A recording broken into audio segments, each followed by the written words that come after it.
vamos lá, meus queridos e queridas alunas, dando continuidade aos nossos estudos aqui. Vamos continuar falando do artigo 180, né? As suas diversas nuances, as suas diversas formas de apresentação na sociedade, né? Da forma como vem e as atualizações que temos, né? Então, a gente terminou falando do artigo 180A, que trouxe algumas especializantes, e falando que a gente não tinha previsão antes, que era, então, da receptação dos semoventes. Veja, quando eu vou depois eu vi a receptação majorada, em que eu tinha a possibilidade de um magistrado, quando olhando quem é a vítima, olhando quem é o sujeito passivo, quando ele consegue dizer então, que pode se aplicar a pena em dobro quando praticado em detrimento, né, tratando-se de bens da União, Distrito Federal, município, autarquia, sociedade, inclusive abrangendo as concessionárias e aí de serviços públicos, podendo aumentar a pena, majorar a pena em até 2 vezes, o que é bastante, senhores, pode inclusive ultrapassar aquela previsão da qualificadora. E no parágrafo 5º, segunda parte, como eu disse, vamos ter a receptação privilegiada. Vamos estudar a receptação privilegiada. Assim como a qualificadora, a majorante, o privilégio é uma causa de diminuição de pena. Então, eu tenho no parágrafo 5º, parte 2ª, na receptação dolosa, aplica-se o disposto no parágrafo 2º do 155. Vocês já tiveram aula de crimes contra o patrimônio e já tiveram, obviamente, o primeiro dos crimes contra o patrimônio, que é o crime de furto, e logo após vamos para o crime de roubo, do 157. Então, quando eu remeto aqui, mais uma vez eu falo da palavra arremesso, né, como eu falei bastante, do artigo 155. Eu vou lá para o 155, vou falar, poxa, peraí, o que se aplica à receptação, que também se aplica ao furto? E diz, eu estou fazendo a observação, só se aplica esse privilégio a receptação dolosa prevista própria ou imprópria, cabível no caput, né? Que a gente vai olhar no 180, caput, eu ia fazer no artigo 180 caput. Os requisitos para o privilégio são os mesmos para a aplicação desse privilégio que está previsto no parágrafo 2º do 155, são os mesmos do furto, a primariedade e o pequeno valor do produto do crime. Senhores, eu sempre me bato com os meus alunos o que é primariedade. O que é réu primário? Bom, é aquele que não tem uma condenação definitiva transitada em julgado. Perfeito. Essa é uma consideração. Porque o réu que pende ainda de um processo em trâmite, em julgamento, em sede de recurso, ele só é portador, né, ou ele é o portador de maus antecedentes, mas ele não é um réu considerado reincidente, então ele não perdeu ainda a sua primariedade. Veja, quando a gente está muito nervoso, a gente fala assim, hoje eu vou perder minha primariedade, quer dizer, hoje eu vou sair da ficha de ter bons antecedentes, eu vou virar um réu de maus antecedentes. E, consequentemente, pode ser que aquele réu de maus antecedentes vire um dia, então, o réu reincidente, portador que não tem mais a primariedade. Esse é o conceito de primariedade. Quando eu falo de pequeno valor, senhores, aí eu tenho que olhar sempre e me debruçar no que está dizendo a jurisprudência, né? Então, por exemplo, aquilo que é menor valor para o fisco, como até a quantia de R$20 mil para uma execução fiscal, não é considerado para a figura da receptação, não é considerado para a figura do furto, porque eu não posso admitir que não é receptação tudo que for aquilo objeto de R$40 mil, imagina. Então, eu não teria furto, né? Porque normalmente o furto, normalmente não, mas a maioria da modalidade do furto são sempre pequenas coisas, né? E aí, o que são pequenas e qual é o patrimônio lesionado?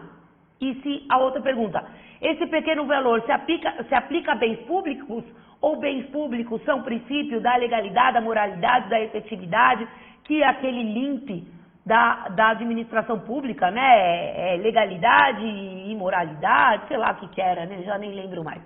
Mas, enfim, as consequências do furto privilegiado, assim também na receptação privilegiada, será a substituição da pena de reclusão por detenção, e aí é simplesmente no que diz respeito a começar no semiaberto, aberto ou fechado, e também a redução que é uma causa de diminuição da PPL, que é da pena privativa de liberdade, de 1/3 a 2/3, e a aplicação e a possibilidade exclusiva da aplicação de pena de multa. Bom, quem é que vai decidir se o réu é primário? A ficha de antecedentes, a folha de antecedentes. Perfeito. Quem vai decidir se é pequeno valor? O que diz a jurisprudência, e aí nós vamos acompanhar cada momento da jurisprudência, o que ela vai sinalizando para o advogado, para o defensor daquele réu. E aí, quem vai dizer se vai haver substituição de reclusão por detenção, causa de diminuição de 1/3 a 2/3 ou simplesmente aplicação de multa? Aí é o magistrado. Os advogados e a OAB dizem, não, isso aqui é um direito do réu. Se meu réu é primário e a mercadoria ou o produto é de pequeno valor, o meu cliente tem direito à substituição da pena privativa de liberdade por pena de multa. E é isso que se tem que pugnar em juízo, para que seja devidamente substituído. Perfeito? Então aqui eu trouxe a classificação doutrinária no quadro para vocês, onde a objetividade jurídica, como eu sempre observo, aqui, antes a gente estava falando lá no nosso módulo 3º, era a vida, agora é o patrimônio, um crime comum, então a receptação é um crime que não faz surgir um novo sujeito, por quê? Eu vou dar um exemplo para vocês e assim fica mais claro o que quer dizer que é um crime comum. Eu tenho, por exemplo, eu sou vítima de um roubo, beleza? Eu estou andando aqui perto da faculdade e eu tenho o meu telefone roubado por um meliante. E tem uma pessoa que vai comprar esse celular. Por quê? Porque ele roubou, porque ele tem para quem vender. Muitas vezes para o uso de droga, como a gente fala, mas esse daqui é um viciado, esse daqui é um craqueiro. Ele roubou para poder vender na boca, para poder fazer fumo. A vítima continua sendo a mesma, porque aquele que foi vítima do produto do crime, daquele celular, também é vítima da receptação. Porque não muda a vítima da receptação, porque ela é objeto, quem é sujeito passivo? Aquele que foi sujeito passivo do crime cometido e depois, posteriormente, será objeto de receptação o produto daquele crime. Então, eu tenho o mesmo sujeito passivo. Então, a vítima, olhem aqui, prestem atenção, atipicamente, é um crime que depende de um crime anterior, primeira coisa, ele é um crime dependente, que depende da prática de um crime anterior, depende do produto da prática do crime anterior. Perfeito, essa é a primeira logística, primeiro silogismo que nós precisamos fazer, e a outra é de que a vítima continua sendo a mesma do objeto do crime antecedente. Quanto aos meios, é um crime de ação, porque ele diz lá para vocês, receber, adquirir, e etc, coloca.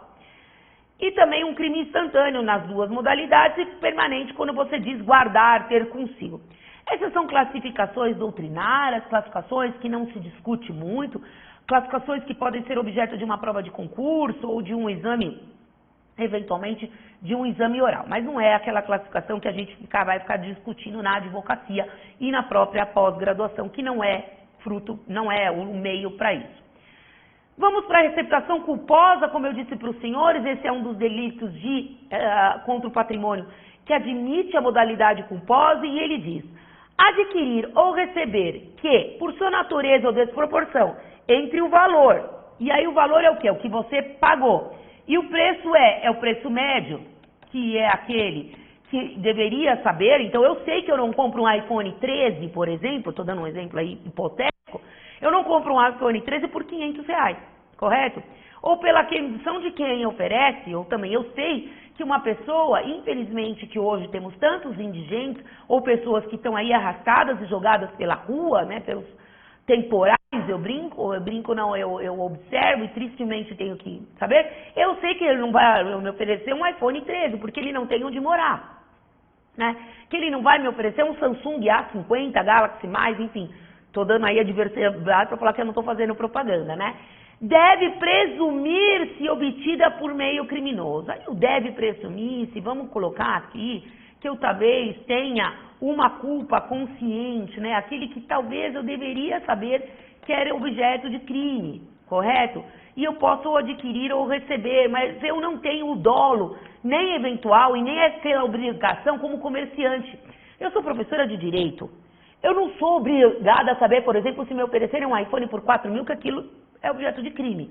Mas olhando as circunstâncias que foi oferecido e olhando tudo o que está sendo entre o preço e o valor que eu estou pagando, entre a condição de quem está oferecendo, eu negligentemente vou lá e compro. Eu posso dizer que eu tinha culpa, eu não agi da maneira dolosa, eu não tive o dolo de receptar, eu não tive o dolo de contribuir para o mundo do crime. Isso prevê o parágrafo, e aqui voltemos aqui, o parágrafo 3º do artigo 180. Quando eu vou para o parágrafo 5º do 180, eu vou falar do perdão judicial. Olha lá, volto para a parte geral, volto a falar do que eu aprendi lá na parte geral, por isso a importância. E diz o parágrafo 5º do 180. Na hipótese do parágrafo 3º, qual é o terceiro? O que nós acabamos de ler. Aquele que adquire ou recebe coisa que, em razão da sua natureza ou em razão daquele que oferece, deve saber ser objeto de crime. Na hipótese do parágrafo 3º, se o criminoso é primário, pode o juiz, tendo em consideração as circunstâncias, deixar de aplicar a pena. Veja, onde eu tenho esse perdão judicial que eu lembro muito claramente, vocês tiveram no 121. Porque existem homicídios cujo resultado do homicídio, ainda que culposo, senhores, ainda não, e na modalidade culposa, ele é tão gravoso para o autor, me perdoem, que o Código permite que se aplique a ele o perdão judicial, que o magistrado deixe de aplicar a pena. Então pode, se ele for primário e eu estou lá de boa fé, eu sou advogado, eu sou engenheiro, eu sou alguém que não sei dessas circunstâncias, que não vivo nesse meio, e aquele sujeito vem e me oferece algo que talvez seja até um pouco compatível, ou esteja um pouco aquém do mínimo, mas eu acho que eu estou fazendo um negócio bacana, um negócio lícito, um negócio que eu poderia até imaginar que ele não pudesse me oferecer, porque ele é um agiota, ou porque ele é alguém do meio aí, do comércio. Mas eu sou gente boa, eu sou uma pessoa que não estou sabendo. Então essa é a alegação que a defesa vai fazer, que o seu cliente não sabia de hipótese alguma e nem deveria saber, ou se tivesse como saber, não podia presumir que aquilo fosse acontecer. Eu deixo de aplicar a pena. Bom, o perdão judicial na causa de extinção da punibilidade está lá, ele só é aplicável em casos de situação culposa, nos casos pré-previstos em lei, então assim, não é sempre que o juiz pode deixar de aplicar. Então é inadmissível na modalidade dolosa e só no modo pelo qual o juiz enxergar essa possibilidade de perdão judicial. Veja, a concessão do perdão são exigidos 2 requisitos. A primariedade do agente, que eu já comentei para vocês, que também é exigido para o reconhecimento da receptação privilegiada, e as circunstâncias que impliquem em pouca gravidade, e aí é uma análise subjetiva do magistrado quanto à gravidade. Previsto esses requisitos legal, para o juiz, diz a advocacia, diz os defensores, é obrigatório o reconhecimento do perdão judicial. Bom, é obrigatório ou não é obrigatório? No próximo encontro, que vai ser o nosso último sobre receptação, e falaremos também quanto à imunidade, falarei sobre a súmula 18 do STJ nesse aspecto. Ok? Agradeço a participação de vocês.